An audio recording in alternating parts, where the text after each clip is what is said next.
क्योंकि मानचित्र जो होता है वह सीधा पेज पर दर्शाया जाता है मानचित्र, और ग्लोब को आकृति में दिखाया जाता है। ग्लोब का मतलब हमारी पृथ्वी किस आकार की है? गोलाकार है। वास्तव में गोलाकार है नहीं, पढ़ाए हुए हैं किस आकार का है? जियोड है। जियोड को देखने के लिए मतलब आलू को देख लीजिए, बड़ा साइज का आलू देखिए, कहीं पे थोड़ा धंसा हुआ, कहीं पे उठा हुआ है, नहीं है आलू। उसी प्रकार ये अपना चेहरा को देख ली, बताए भी थे आप लोग को कि हमारी पृथ्वी बिल्कुल गोल फुटबॉल की तरह, नारंगी की तरह है नहीं। एक परिकल्पना की जाती है, बड़े आकार में होने पर यह दिखता है क्योंकि हिमालय ऊंचा है और नदी गहरा है, समुद्र गहरा होता है, तो ये ऊंचाई है, नीचे है, सब जगह का एरिया था, जियोड आकार का है। तो जब भी आप पृथ्वी को पढ़ते हैं तो मान लीजिए यह पृथ्वी की एक संरचना है, समान संरचना है, गोल आकार का हम देखते हैं, गोलाकार।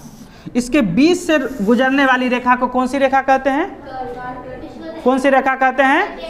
देखिए गोल का मतलब है भू, भू मतलब पृथ्वी, एक नाम इसका है कि भूमध्य रेखा, उसी को क्या कहते हैं? विषुवत रेखा। विषुवत रेखा बीच से हमारी पृथ्वी के गुजरती है। इसके गुजरने के पीछे क्या कारण है, क्या लॉजिक है? क्योंकि यहाँ सूरज की किरणें जो है अधिक चमकता है, सूरज की किरणें विषुवत रेखा पर अधिक चमकता है। और ऊपर एक लाइन गुजरा है जो भारत के भी बीचों बीच से गुजरा है, उसको कौन सा रेखा कहते हैं? कर्क रेखा कहते हैं। कौन सा रेखा कहते हैं? कर्क रेखा। इसको विषुवत रेखा कहते हैं। और इतना ही डिग्री पर एक नीचे से भी लाइन गुजरा है, उसको कौन सा रेखा कहते हैं? मकर रेखा। मकर रेखा को भारत से कोई लेना देना नहीं है। जब भारत का ज्योग्राफी पढ़ेंगे तो मकर रेखा और विषुवत रेखा इसको पढ़ना ही नहीं। क्यों नहीं पढ़ना है? कि वो भारत से गुजरता ही नहीं है। कौन सी रेखा गुजरती है? कर्क रेखा गुजरती है। कौन सी रेखा गुजरती है? कर्क रेखा। और भारत के 8 राज्यों से गुजरती है। विषुवत रेखा पर देखिए, सूरज जो है विषुवत रेखा पर 2 बार चमकता है। सूरज मान लीजिए यहाँ से चलता है, सपोज करिए, और यहाँ से आता है यहाँ तक, और बाकी एरिया में सीधा सूरज कभी भी चमकता नहीं है। कर्क रेखा के उस तरफ चले जाते हैं या मकर रेखा के नीचे, ये देखिए यहाँ से ऊपर वाले गोलार्ध को कौन सा गोलार्ध कहते हैं? उत्तरी गोलार्ध। और यहाँ से नीचे वाला गोलार्ध को कौन सा गोलार्ध कहते हैं? क्यों कहते हैं? कभी नक्शा बनाए, ऊपर तरफ क्या दिखाया जाता है? कौन सी दिशा दर्शाया जाता है? उत्तर दिखाया जाता है। यहाँ से ऊपर हो गया उत्तरी गोलार्ध और यहाँ से नीचे हो गया दक्षिणी गोलार्ध। कौन सा गोलार्ध? दक्षिणी और उत्तरी। इतना समझ में आ गया? अर्थात यहाँ जो कर्क रेखा है इसके उत्तरायण चले जाएंगे तो वहाँ पर कभी भी सूरज सीधा चमकता नहीं है। और उसी प्रकार से यहाँ मकर रेखा पर चले आते हैं और इसके दक्षिणावर्त अगर जाते हैं तो यहाँ भी कभी सूरज सीधा चमकेगा नहीं। लेकिन देखिए सूरज अब यहाँ पर है और जब भी ऊपर की तरफ जाएगा अर्थात कर्क रेखा की तरफ बढ़ेगा तो विषुवत रेखा पर आएगा ना? नहीं आएगा। और फिर विषुवत रेखा से होते हुए कहाँ पर चला आएगा? कर्क रेखा पे। और फिर कर्क रेखा से सूरज चल रहा है, कर्क रेखा से जाएगा, फिर बीच में कहाँ पर चला आएगा? विषुवत रेखा पर। अब फिर तब यहाँ पर आएगा कहाँ पर? मकर रेखा।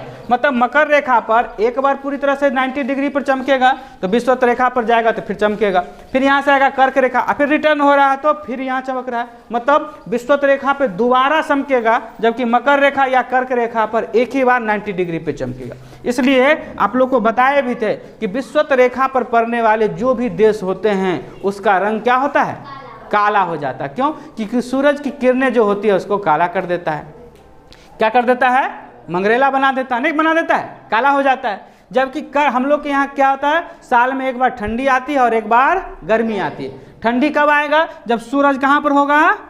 मकर रेखा पर। दूर हो जाएगा तो ठंडी हो जाएगा। और सूरज जब कर्क रेखा पर होगा तो भारत में क्या होगा? गर्मी होगा। भारत के बीच से लगभग गुजर रहा है, भारत को 2 भाग में कर रहा है, 8 राज्यों से होकर गुजरता है। 8 का नाम अभी बता देते हैं। पहले आप ये समझ लीजिए कि जब हम लोग के देश में भारत में जब कर्क रेखा पर सूर्य होता है तो गर्मी का मौसम होता है, और जब वह सूर्य मूव होकर मकर रेखा पर चला आता था कौन सा मौसम होता है? ठंडी का होता है। कारण क्या होता है? सूरज से दूरी। जब भी यहाँ से प्रकाश इधर की तरफ जाएगा तो तिरछा होगा। लेकिन ध्यान रखिए, जब यहाँ पर सूरज है तो यहाँ पर रोशनी पड़ेगा विषुवत रेखा पर, तभी खूब गर्मी रहेगा। और जब सूरज यहाँ पर रहेगा तभी इधर से रोशनी पड़ेगा, तभी खूब गर्मी रहेगा। अर्थात जाते समय भी और आते समय भी विषुवत रेखा पर बहुत गर्मी होता है, 2 बार 90 डिग्री पर चमकता है। इसलिए विषुवत रेखा पे, जैसे वेस्ट इंडीज है विषुवत रेखा पर है, वहाँ के लोग क्या होते हैं? हाँ, एकदम काला हो जाते हैं। कारण होता है कि देखिए काला रंग जो होता है सूरज से रोशनी से हमें बचाता है, इसलिए रंग डाउन हो। और जैसे ही भारत के उत्तर की तरफ बढ़ेंगे, जम्मू कश्मीर आ जाइए, चाइना चले आइए, यूरोप की तरफ बढ़ जाए तो वहाँ के लोग क्या होते हैं, साफ होते हैं। कारण क्या होता है कि वहाँ कभी भी सूरज सीधा चमकता नहीं है, जिस कारण से देखिएगा भारत की यहाँ पर है कर्क रेखा में आधा से गुजरा है, तो नीचे का तमिलनाडु केरल वगैरह के लोग क्या होते हैं, साउथ के लोग अधिक क्या होते हैं, काले होते हैं। नहीं काले होते हैं, साउथ मतलब नीचा, भारत का निचला भाग क्या कहलाता है, साउथ कहलाता है, तो काले होते। तो अर्थात देखिए ये बात समझना आप लोग को जरूरी है कि विषुवत रेखा पर सूरज 2 बार 90 डिग्री पे चमकता है, जबकि कर्क रेखा या मकर रेखा पर 1 बार, क्योंकि वहाँ से वह क्या होता है, लौट जाता है, वहाँ से लौट जाता है। तो इसलिए देखिएगा तमिलनाडु की तरफ, केरल की तरफ, आंध्र प्रदेश की तरफ जब सूरज जाता है कहाँ तक, गुजरात वाला लाइन तक जाएगा, तब भी चमकते जाता है, फिर आता है तब भी वो चमकते रहता है, तो उधर थोड़ा अधिक गर्मी होती है। आज जैसे ही गुजरात के ऊपर राजस्थान वगैरह क्रॉस करेंगे, ऊपर की तरफ आएंगे, तो उधर सूरज की रोशनी क्या पड़ती है, तिरछा पड़ता है, इसलिए वहाँ पे गर्मी क्या होता है, कम होती है, और वहाँ के लोग क्या होते हैं, सुंदर होते हैं। ठंडा मौसम रहता है तो कारण भी क्या होता है, गर्मी अधिक होगा तो धूल मिट्टी उड़ेगा, चेहरा पे चिपकेगा, नुकसान करता है, और जहाँ पे धूल मिट्टी नहीं उड़ता है वहाँ के लोग अधिकतर साफ होते हैं। लेकिन धीरे धीरे सभी सुख सुविधाएं हो गई, लोग एसी में रहता है, पंखा में रहता है, घर से बाहर नहीं निकलता है, क्रीम पोतता है, तो उससे भी सुंदर हो जाता है, उससे भी सब आर्टिफिशियल जितने भी चीज़ आ रहे हैं तो उससे भी क्या हो रहा है, सुंदरता बढ़ रही है। तो ये हो गया आपको पृथ्वी के दोनों गोलार्ध को समझ लीजिए, उत्तरी और दक्षिणी। ऊपर की तरफ जब भी हम नक्शा बनाएंगे, कभी भी पेज पे नक्शा बनाएंगे, तो ऊपर की तरफ हमेशा कौन सा होगा, उत्तर दिशा होगा, और नीचे की तरफ दक्षिण। आप किसी दिशा में कैसे भी घूम के बैठे हुए हैं, जब भी आप नक्शा बनाते हैं, जैसे अभी ये जातीय जनगणना हुआ, इसमें नक्शा बनाने के लिए कहा गया था, तो ऊपर की तरफ हमेशा उत्तर दिशा को ही दर्शाया जाता है, क्योंकि यही पूरा वर्ल्ड का मानक होता है, वर्ल्ड का क्या होता है, मानक होता है। और दिशा को, उत्तर दिशा को ऊपर दर्शाया जाता है और दक्षिण दिशा को नीचे दिखा है। विषुवत रेखा जो होता है उस पर सूरज की किरणें अधिक पड़ती है, जिस कारण से वहाँ के लोग क्या होते हैं, क्योंकि यहाँ के जो वन भी होते हैं वह लंबा लंबा होगा, क्योंकि सूरज की किरण पड़ेगा, बचाव के लिए लंबा लंबा हो जाता है। यहाँ के वन भी होते हैं, सारी चीज़ों में भौगोलिक दृष्टिकोण में। तो हम लोग को विषुवत रेखा के बारे में भी उतना चर्चा नहीं करेंगे, हम लोग को कर्क रेखा के बारे में पढ़ना है, और कर्क रेखा भारत के किस राज्य से गुजरती है, चलिए उसको अब बताते हैं।